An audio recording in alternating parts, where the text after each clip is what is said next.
নতুনকৈ এটা অনুষ্ঠান গঠন হৈছিলে সন্মিলিত যুৱ সমাজ বাৰেঘৰীয়া সন্মিলিত যুৱ সমাজ হিচাপে।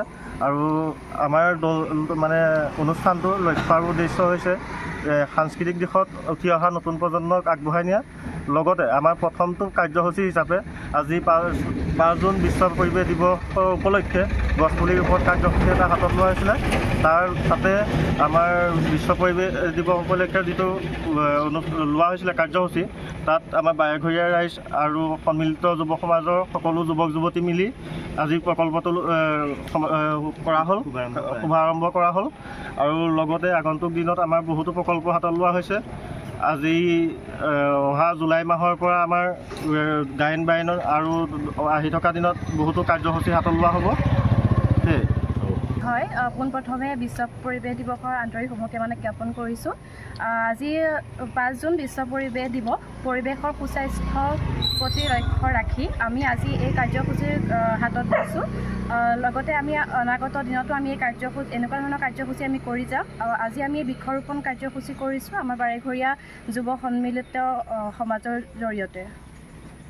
জুন বিশ্ব পৰিৱেশ দিৱসৰ সকলোকে শুভেচ্ছা জনালোঁ। আজি আমি বাৰেঘৰীয়া গাঁও সন্মিলিত যুৱ সংঘৰ সৌজন্যত আমি গছপুলি ৰোৱা কাৰ্যসূচী এতিয়ালৈকে কৰিছোঁ, চলাই নিছোঁ। তাৰে হৈ যাব ন?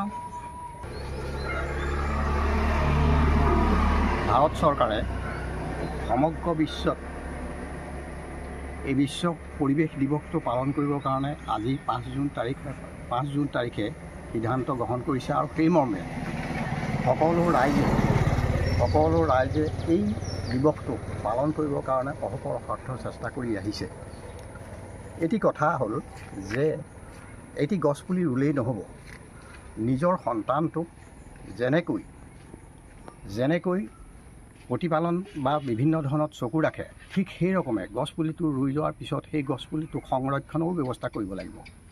কেতিয়াবা সি পানী বিচাৰে, কেতিয়াবা সাৰ বিচাৰে, সেইবিলাক কি কৰিব লাগিব, তেওঁক যোগান ধৰিব লাগিব, সেই গছপুলিটোক যোগান ধৰিব লাগিব। পৰিৱেশ এটা সৃষ্টি কৰিবলৈ হ'লে তাৰ কাৰণে আমি কি কৰিব লাগিব, আমি প্ৰতি মুহূৰ্ততে সেই গছপুলিটোৰ ওপৰত আমি চকু ৰাখিব লাগিব।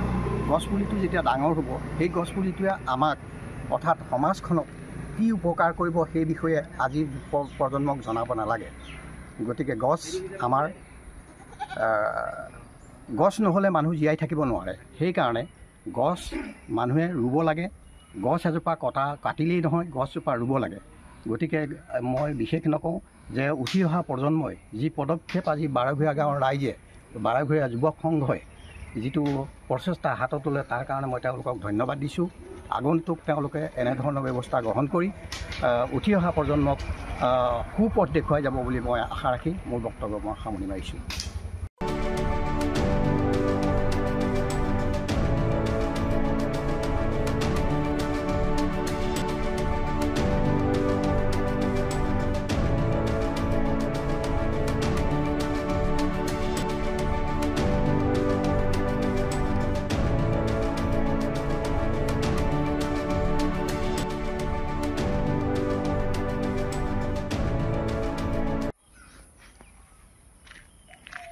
বাইকটো লৈ ল'ব পাৰে।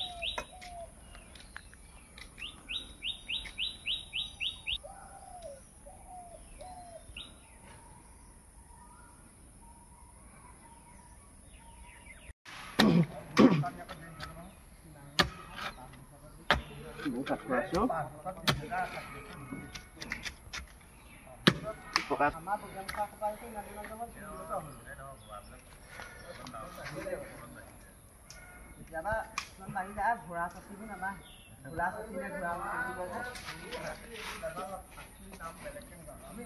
ঘোঁৰা খাচি ঘোঁৰা খাচি